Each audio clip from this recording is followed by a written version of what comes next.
อ่ะเอาบรรยากาศถมทีมาให้พี่น้องเอ้ยมาฮอดบ้านบุรีรัมย์แล้วมาเจอกับทีมงานของไอ้รถดำน้อยๆนี่อีกไอ้ยาพอดีเป็นทีของน้องสาวกับเจ้าเองเนาะส่วนหลายก็จะมีแต่รถดำน้อยประมาณนี้ได้พี่น้องอยู่เขตนี่นะกับงานถมทีน่านตบก้นกระสมกับรถเลยพี่น้องเอ้ยเบิ่งกองดินเนี่ยกับป่าวิธีแดนลาวพี่น้องเอ้ยจิปิโอนี่อยู่ที่บุรีรัมย์เด้อมาเจองานถมดินเป็นทีของน้องสาวของเขาเองพอดีเพิ่นจ้างรถเขามาสอบถามเพิ่น230 บาทดันพร้อมได้เพิ่นว่าทั้งดันพร้อมเดี๋ยวขอสัมภาษณ์รถดำคันนี้ก่อนแป๊บหนึ่งโอ้สบายดีเดี๋ยวกับรถเนี่ยแว่นแล้วเห็นว่าเห็นหน้านี่นะไอ้ยะเป็นยังไงสบายดีโอ้มาเป็นอันเป็นสมาคมรถดำน้อยนี่บ่กลับมาวาง12 โมงนี่นะวางเที่ยงนี่นะมาเล่นน้ำในแม่มือแรงเด้อโอเคกับพี่น้องกันเองพี่น้องเอ้ยแต่ทีมงานกองรถดำเพิ่นเดี๋ยวเอาบรรยากาศกันพี่น้องเอ้ยเมื่อกี้ว่าไปฮอดใส่ละลืมละ230 บาทต่อ1 คันเนาะแล้วก็จะมีรถไถเพิ่นมาอยู่พร้อมเดี๋ยวย่างไปทางนี้ก่อนโอ้จะเป็นดินแบบทรายๆได้พี่น้องสังเกตเบิ่งกองดินเพิ่นอยู่ทางอีสานบ้านเฮาก็จะมีดินแต่ประเภทนี้ดินมาแต่โคกว่าสันเดส่วนหลายก็อยู่น้ำสวนนะที่ว่าเขาเจ้าลอกดินออกดินโน้นดินใดที่ว่ามันสูงมันนั่นเพิ่นก็ลอกหน้าดินออกแล้วก็เอามาเฮ็ดขายแบบนี้ดีเจอกับคูปต้า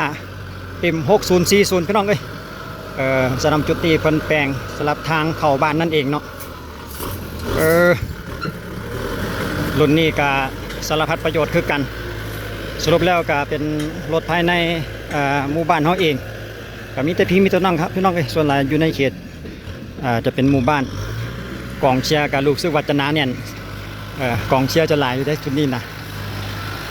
ก็สรุปแล้วก็มีแต่ลูกมีแต่หลานทีมงานอันนี้ก็น้องสาวได้พี่น้องเลยน้องสาวเพิ่นจากได้ผู้บ่าวลาวอยู่ประสันเดติดต่อให้แน่เด้อประสันผู้บ่าวลาวลูกสาวหลานสาวมาเต็มเลยว่ามีโอกาสเดี๋ยวจะไปเที่ยวลาวอยู่ประสันนี่เจ้าของผู้จัดการน้องสาวล่าของข้าพเจ้าเองพี่น้องเอ้ยติดตามด้วยทีมงานของสระหวานแต่ว่ามื้อนี้มาเรียนมะขามมะขามหวานแต่ว่าบางเดือนอาจจะหวานตาตาหวานตาพุ่นแหละคนนี้เป็นพี่สาวพี่น้องเอ้ยกับหลานนะพี่สาวกับหลานมาเจอพอดีบ่แม่นแต่อยู่ลาวพี่น้องเอ้ยอยู่ทางอีสานบ้านเฮานี่ก็มีการถมทีถมทางไปในปัจจุบันนี้คือการก่อสร้างก็ถือว่าหลายการพัฒนาก้าวกระโดดไปคือกันแล้วไปวันใดมันต่ำมันบ่เพียงไปส่วนก็เอามาถมเพื่อต่อให้ลูกให้หลานอีกเทื่อนึงอ่านเจ้าหน่อยข้าพเจ้าจะพาไปเบิ่งผู้สำคัญอีกคนหนึ่งของข้าพเจ้าคือแม่ผู้บังเกิดเก่านั่นเองที่ว่าข้าพเจ้ามาในโอกาสนี้ก็เน้นๆนะกับแม่นผู้นี้นี่ได้นี่นอนกวยเปโอละเออยู่นี่แล้วยังเหลือแต่องค์เดียวนี่แหละพี่น้องเอ้ยได้เคารพบูชาเพื่อนเดี๋ยวมันมายามแม่ของข้าพเจ้าเองเอาสัตว์บังแดดให้เพื่อนนอนไต่ห่มก่อไผ่นี่เพิ่นก็เลี้ยวเบิ่งรถดำรถดินสมทีของลูกสาวเพิ่นเองเนาะสำหรับจุดนี้เตรียมขยับขยายให้ลูกให้หลานอีกทีนึงแบ่งปันให้หลานแล้วก็ให้เลนอีกว่าซั่นต่อไปมาทางนี้เดี๋ยวมาเบิ่งมากะชูโอกาสได้มาเฮ็ดเตาเป่าถ่านพี่น้องเอ้ยเป็นเตาซุปเปอร์ซันแบบไร้ควันตอนนี้กำลังประกอบให้เพิ่นกำลังเจาะฝาแล้วก็เจาะก้นกับฟุ้ยนั่นเองนี่ข้าพเจ้ากำลังตัวนี้จะเป็นแกนกลางเป็นท่อไฟเนาะท่อแกนกลางก็เอามาตะลาวพุ่นแล้ววะพอดีมันเสียเรือก็ได้ เหลือจากตัวเก่าเดิมบ่ได้ใช้เพิ่นก็เลยเอามาให้มาให้พี่ชายให้ลุงอยู่ทางที่เพิ่นใช้กำลังดัดแปลงต่อเพื่อจะเฮ็ดเป็นเตาเผาถ่านให้เพิ่นอีกเทื่อนึงก็บ่มีมลพิษพี่น้องไว้สำหรับเตาของซุปเปอร์ซันนี่เนาะนี่พี่ชายผู้นี้แหละที่ว่าเอาจะเฮ็ดเตานำพาเพิ่นเฮ็ดวิธีเผาถ่านจุดประสงค์ก็เพื่อรับใช้ไปในครอบครัวนั่นเองเนาะเฮ็ดใส่นำสำหรับครัวเรือนพอบ่ได้ซื้อเขาซะว่าพอซื้อเขาก็แพงเดี๋ยวนี้เพิ่นว่าซื้อเขาหันกระสอบหนึงก็170 บาทเด้สำหรับทานเป่าหนึงหั่นน่ะโอ้ยอันนี้แพงเด้ผู้นี้น่ะมาน้อยผู้นี้นี่นะนี่เอ้ยจ้าได้อยู่กับรถถีบจังซี่แหละเนาะพุ่นบ่เบิ่งว่าหันรถดำรถไถเพิ่นทางนั้นพุ่นเรียนลูกของหลานอีกทีนึงพี่น้องจนได้เรียนแล้วเป็นลูกของหลานนี่แม่เพิ่นน่ะโอ้มาอีกแล้วรถดำเพิ่นไปพุ่นล่ะมาติดตามเบิ่งผลงานของเต่าใหม่หลังจากที่เมื่อวานนี้เฮ็ดไปเชื่อมไปประกอบตำอิดเลยพี่น้องเอ้ยเต่าใหม่ๆเต่าแรกแหกมันหลังจากผลิตแล้วก็เอาไม้ใส่ก็ลืมถ่ายคลิปตอนประกอบให้เบิ่งมาได้คือพอตอนนี้ก็มาเอาตอนดังไฟนี่แหละให้เบิ่งพี่น้องก่อนพี่น้องเอ้ยว่าจะเป็นลักษณะใดใส่ท่อไฟเป็นตัวเดิมตัวเก่าก็มาเปลี่ยนถังใหม่ซื่อๆเนาะขั้นตอนการดังไฟก่อนไปเรื่อยๆเบิ่งเตาใหม่นี่จะฮ้อนแห้งบ่จะใช้เวลาจักชั่วโมงในการคลายแจ็ดควบคู่กันกับรถปรับดินเดินหน้าบ้านอยู่ทางพูนคูโบต้า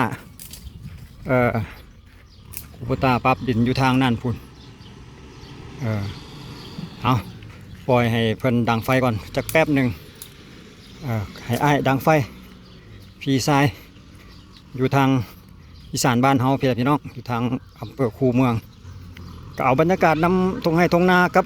ชนบทนำบ้านนำเมืองให้เบิ่งอีกทีหนึงโอ้ปะทะกันกับเบียร์ไทยกับเบียร์ลาวระหว่างหันหน้าเขากันสร้างกับเสือไทเกอร์ของดาวเฮา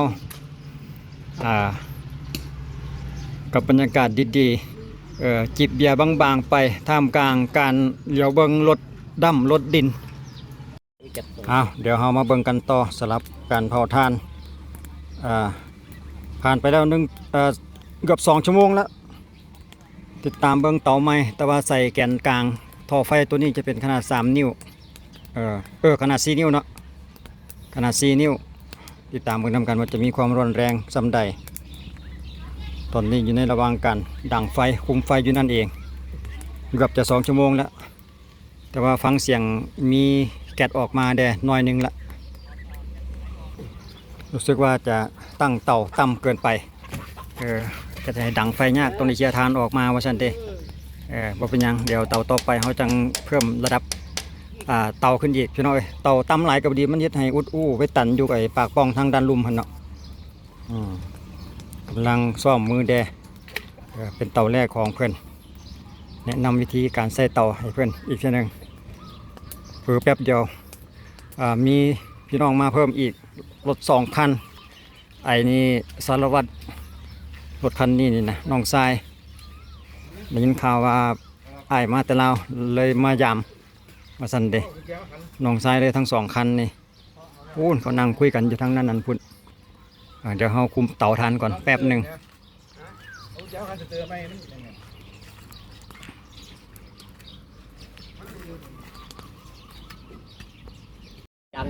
มาถึงเวลานาทีที่สำคัญสรุปสุดท้ายเตาคลายแก๊สเป็นที่เรียบร้อยพี่น้อง3 ชั่วโมงป่ายน้อยหนึ่งเพราะว่าไม้เพิ่นเก่าแท้เก่าว่าเตากำลังเริ่มคลายแก๊สไฟอยู่บนเตาก็เพียงแค่ออยไป1 ต้นนั่นเองสำเร็จเสร็จสิ้นคลิปวิดีโอเฮาก็จะจบเพียงสำนี้เนาะก็มีการสังสรรค์หน่อยนึงน้องนุ่งมาเยี่ยมมายามอยู่ทางทางคนรถที่เราเห็น